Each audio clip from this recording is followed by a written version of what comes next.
focus spécial Halloween. Je vais vous parler d'un livre que j'ai en copie physique cette fois-ci. Le voilà, Dark Legends, donc écrit par George Mann et illustré par Grant Griffin. Cet ouvrage n'a pas été traduit en français, hein, je préfère vous prévenir tout de suite. Il est uniquement en anglais.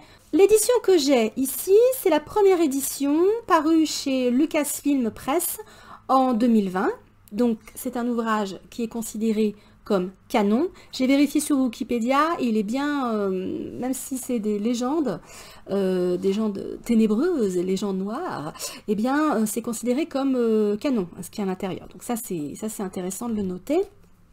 Il existe une deuxième édition spéciale en partenariat avec les magasins Target aux États-Unis qui propose 3 nouvelles supplémentaires. Donc il s'agit, comme vous l'aurez deviné, d'un recueil de nouvelles ou plutôt de légendes ou de contes horrifiques si vous préférez. George Mann, c'est un auteur qui a commis plusieurs ouvrages de cet acabit chez Lucasfilm. Et Presse en l'occurrence. Donc vous aviez Mythes et légendes, voilà, sur lequel probablement je vous ferai un focus un jour, quoique Claire l'a lu également, donc peut-être qu'on en parlera toutes les deux rapidement. Et il a également commis en partenariat avec l'inénarrable Cavan Scott ce Star Wars Life J Treasury. Donc là, il s'agit de contes des vacances, des holidays. Les holidays à l'anglo-saxonne, c'est-à-dire les jours qui vont de Thanksgiving au Nouvel An. Hein, voilà. Donc peut-être que celui-là, je vous le présenterai dans un focus pour Thanksgiving. Donc dites-moi si ça vous intéresse. Nous allons revenir au Dark Legends, puisque nous fêtons Halloween. Donc forcément, c'est celui-là que je vous présente en premier. Il est composé d'une introduction qui se présente en mode « Attention à toi, cher lecteur. Es-tu prêt à te lancer dans la lecture de ces sombres légendes ?» Un petit peu d'effet d'annonce, un grand classique dans ce type d'ouvrage. Et ensuite, on a donc cette légende des ténèbres, cette légende horrifique. Plus à la fin une présentation de l'auteur George Mann et une présentation de l'illustrateur donc Grant Griffin, en sachant que c'est Grant Griffin qui a illustré les 2 autres ouvrages dont je vous ai parlé. Donc manifestement un partenariat qui fonctionne très très bien entre ces deux artistes. La première nouvelle s'appelle L'Orphelinat, The Orphanage. La deuxième nouvelle s'appelle Buyer Beware, acheteur fais attention. La troisième nouvelle s'appelle The Predecessor, le prédécesseur. Je ne sais pas pourquoi je cherche la difficulté là. La quatrième nouvelle s'appelle Blood Moon, la lune de sang. La cinquième s'appelle The Dark Mirror, le miroir sombre, le miroir des ténèbres. La sixième s'appelle The Gilded Cage, la cage dorée. Et la 7e nouvelle dans cet ouvrage s'appelle A Life Immortal, donc une vie d'immortel. J'ai le titre des 3 nouvelles supplémentaires qui sont dans l'édition en partenariat avec Target, mais je ne les ai pas lues, hein, je préfère vous prévenir tout de suite. Le 8e s'appelle Sleep of Ages, un sommeil qui dure des âges, hein, voilà, très longtemps.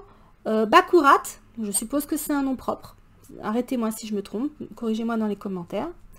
Et la 10e et dernière nouvelle supplémentaire, exclusive, A Bitter Harvest, une moisson amère. Nous, on va évidemment s'intéresser aux 7 contes, enfin aux 7 légendes comprises dans cet ouvrage. Les illustrations sont très très belles. Moi j'aime beaucoup, je vais toutes vous les montrer, hein, rassurez-vous. J'aime beaucoup le travail de Grant Griffin. Je trouve que ce sont vraiment des images d'une très grande beauté. On n'est pas du tout dans une approche cartoonesque, on est une approche très peintre, hein, quelque part. Donc j'aime beaucoup ces illustrations. C'est une vraie valeur ajoutée pour moi dans ce livre.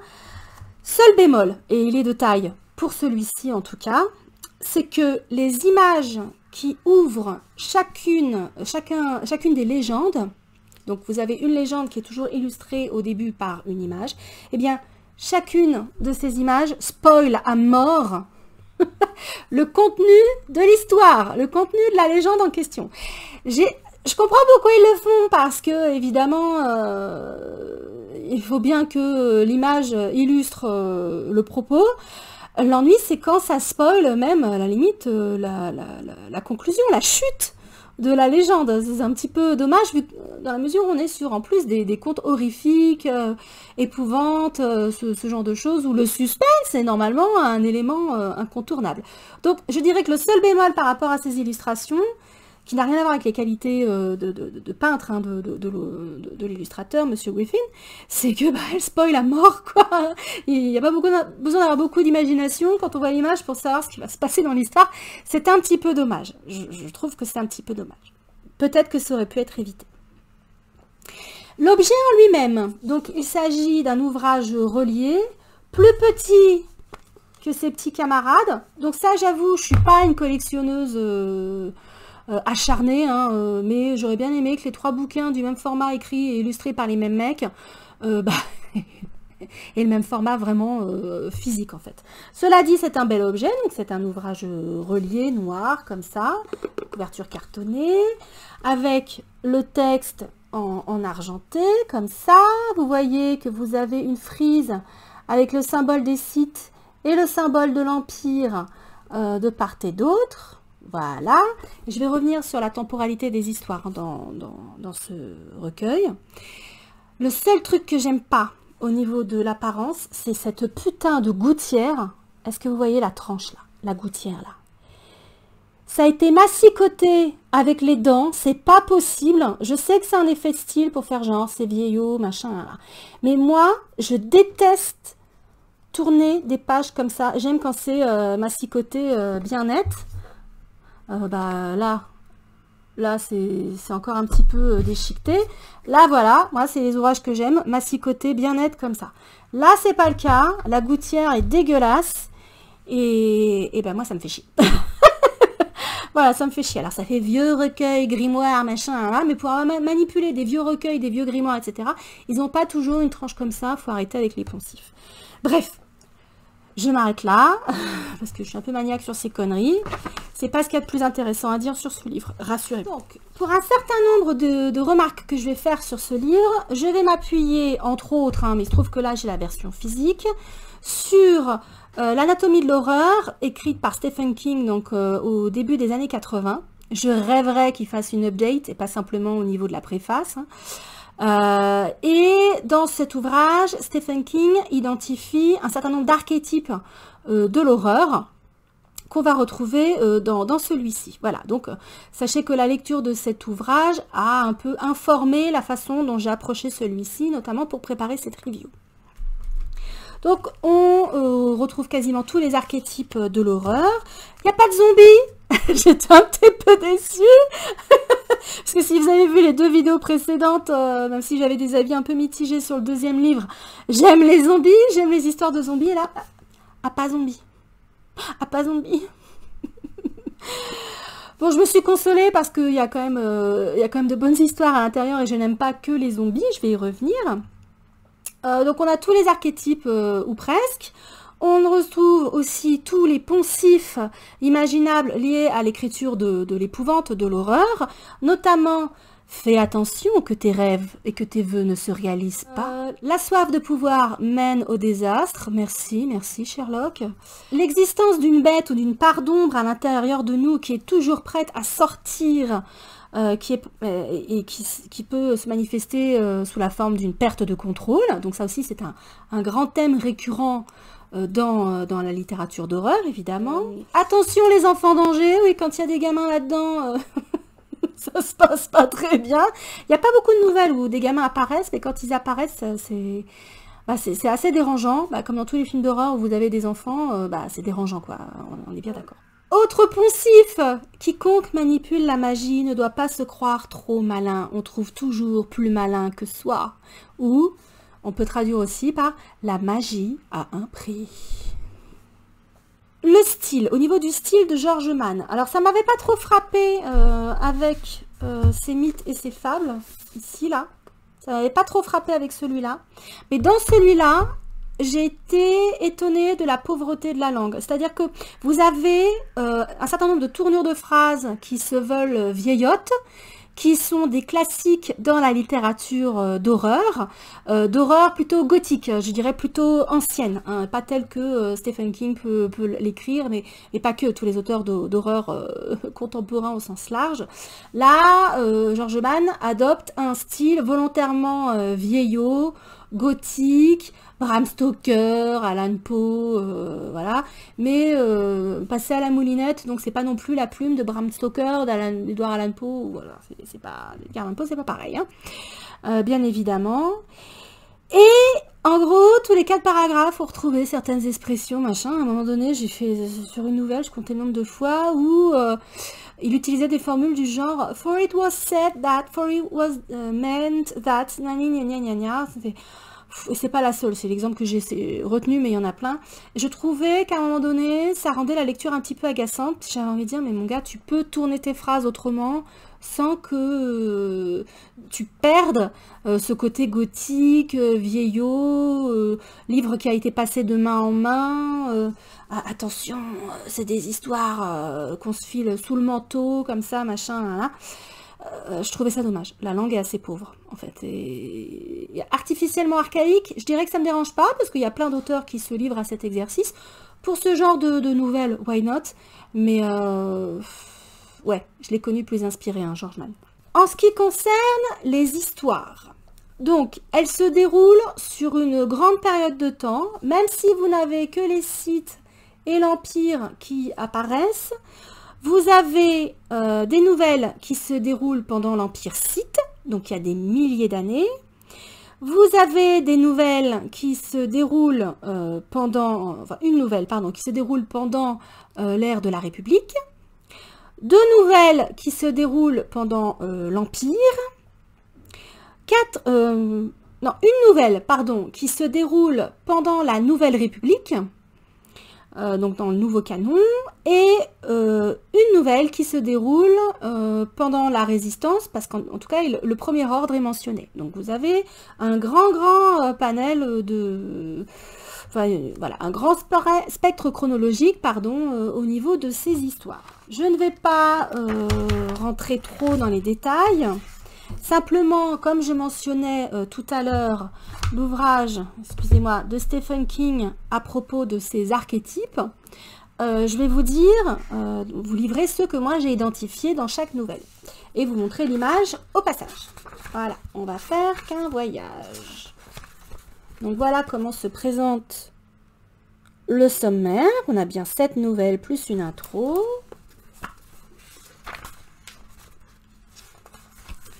Alors, l'orphelinat. Voilà l'image qui illustre le récit sur l'orphelinat. Et dans le récit, comme on peut le deviner en voyant cette image,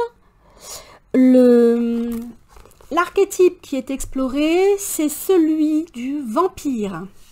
Parce que là, oui, on devine que c'est un inquisiteur, mais que c'est peut-être le premier inquisiteur, allez savoir, mais il est vraiment présenté comme le Nosferatu de Murnau, hein, voilà, donc on est sur le vampire / ogre, puisqu'il s'en prend à des enfants.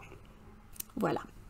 Deuxième nouvelle, donc qui s'appelle, comme je vous l'ai dit, Acheteur, méfie-toi. Donc voici notre acheteur, l'image qui illustre cette histoire. Voici notre acheteur qui vient de trouver un masque à l'aura rouge comme ça. Vous vous doutez bien que ça va partir en couille. Et là, le thème qu'on retrouve, c'est celui de l'artefact maudit, hein, bien sûr, qui te fait miroiter des trucs. Et puis au final, bah, tu te plantes complètement et il te possède. Ensuite... la troisième légende, c'est celle du prédécesseur. On retrouve l'image de couverture, donc Dark Vador, dans les yeux duquel on observe un visage terrifié d'officier de l'Empire. Dans cette nouvelle, dans cette légende, qui est ma préférée du recueil, l'auteur s'intéresse à l'archétype du fantôme, ou si vous voulez, ou à une hantise, voilà. Et en dehors des zombies, moi ce que je préfère, c'est les fantômes, les hantises, les spectres, l'au-delà, les trucs qui foutent les toches, les poltergeists, tous ces trucs-là. Insidious, Sinister, The Conjuring, l'Exorciste, voilà, tous ces trucs-là. Donc je pense que c'est une des raisons pour lesquelles cette légende-là a été ma préférée, parce que sinon Dark Vador, moi je m'en fous un peu. Et d'ailleurs, c'est pas lui le personnage principal. Ensuite, pour la 4e nouvelle qui s'appelle La Lune de sang, vous pouvez peut-être déjà deviner qu'il va s'agir d'une histoire de loup-garou. Celui qui est en 4e de couverture d'ailleurs. Et oui, une histoire de loup-garou, donc un autre archétype qui est étudié par l'auteur. Ensuite, nous avons en 5e nouvelle The Dark Mirror, dont l'illustration se présente comme ceci. Donc vous avez un chevalier Jedi et on devine derrière lui une ombre maléfique, voilà, qui fait bien flipper sa race. Dans cette légende, dans cette nouvelle, si vous préférez, George Mann explore le cas de Dr. Jekyll et de Mr. Hyde, en l'occurrence, notre part d'ombre. Que fait notre part d'ombre? Qu'est-ce qui se passe si elle prend le contrôle? Ensuite, une autre nouvelle que j'ai beaucoup aimée, qui s'appelle donc La Cage dorée, et dont voici l'illustration, qui est très sympa, qui spoil peut-être un petit peu moins que les autres. Et en fait, dans cette nouvelle, l'auteur s'intéresse aux sorcières. Évidemment, c'est Halloween, il faut qu'on parle des sorcières. Et les meilleures candidates pour ce qui est de la sorcellerie dans l'univers de Star Wars, c'est bien évidemment mes chéris d'amour, mes chouchoutes, les sœurs de la nuit sur Dathomir. Voilà, donc là j'étais contente de retrouver les sœurs de la nuit. La nouvelle est pas... Elle est moins bonne que celle du fantôme, mais comme il y a mes louloutes, bon bah voilà, j'ai bien aimé que ça parle de sorcières. Et enfin, la dernière nouvelle, qui se passe sur Exegol. Oui, Exegol, comment recycler une idée de l'épisode 9. Donc, une vie d'immortel. Voici l'image, on reconnaît bien le trône des Sith, avec une Sith à la larme courbe. Alors ça m'a bien fait marrer. Et puis une créature un peu chelou, pas très jolie, on dirait Gollum à côté, qui spoil sans spoiler, mais bon, avec un titre comme ça, vous vous doutez bien qu'il s'agit d'une quête d'immortalité chez les Sith. Elle a une lame rouge, on est sur Exegol. Et il y a aussi le thème de la goule, qui n'est pas vraiment un archétype, qui dérive d'un autre archétype, et qui se trouve voilà, à côté de cette personne. Donc voilà, très rapidement, les 7 légendes ou nouvelles qui figurent dans ce recueil. Et ça se lit très très vite, pour ceux qui lisent l'anglais, ça se lit très très vite. Vous serez peut-être moins gêné que moi par la pauvreté de la langue, le côté systématique de certaines figures de style. C'est une lecture qui est sympa. Donc si je devais résumer mon avis dans l'ensemble, excusez-moi, il faut que je retourne la page. On fait ça bien, on prend des notes et tout. Hein. Donc, c'est un bel objet que personnellement je vais conserver dans ma bibliothèque parce que j'aime beaucoup ce format. Je pense que j'aurai plaisir à relire certaines de ces histoires au moment d'Halloween ou n'importe quel autre moment de l'année en fait, hein, bien sûr. L'écriture est assez prévisible pour certaines légendes. Je m'explique. Donc, je vous l'ai dit, il y a des images qui spoilent de ouf. Même si elles sont très très belles, elles spoilent pas mal. Donc, ce qui fait que pour certaines histoires, je savais quand même où on allait. Le titre, c'est un bon indicateur. Et dès les prémices de l'histoire, on se doute de là où ça va aller. Et on atterrit quasiment une fois sur une, là où on pouvait s'y attendre, parce qu'encore une fois, il s'agit d'utiliser les poncifs de la littérature d'horreur dans l'univers de Star Wars. L'ambition n'était pas du tout de les détourner, voilà, oh what a twist et machin, c'était pas du tout le but du jeu. Donc ça reste une lecture assez prévisible. Les légendes sont inégales, mais dans n'importe quel recueil de nouvelles, même d'un très grand novelliste qui fait ça très très bien, que ce soit Stephen Zweig ou je ne sais qui, enfin bon, vous doutez bien que toutes les nouvelles ne sont pas toutes aussi bonnes les unes que les autres. Et ma préférée, bah, c'est la troisième, c'est celle avec le thème, l'archétype du fantôme. Voilà. Bah écoutez, si vous l'avez lu, n'hésitez pas à me le dire dans les commentaires. Si vous parlez l'anglais et que vous souhaitez le lire, bah écoutez, je ne peux que vous encourager à le faire. Je doute qu'un jour ce livre soit traduit en français. J'en doute très très fortement. Je pense que ça ne se fera pas. Donc bah écoutez, n'hésitez pas aussi à me dire si vous voulez que je vous fasse une vidéo sur les autres bouquins de cette... J'ose pas appeler ça une collection, même si c'en est une, parce que là, ils ont tous eu un format différent en fait. Donc les mythes et les fables ici, qui est très très sympa. Et puis celui-là que j'ai pas encore lu, mais qui sera parfait pour la saison des, des fêtes. En sachant que si je vous montre derrière, hein, pour ceux qui avaient subi le Holiday Special, vous voyez très bien ce que je veux dire. Ça peut être un bon délire, voilà, donc n'hésitez pas à laisser des commentaires.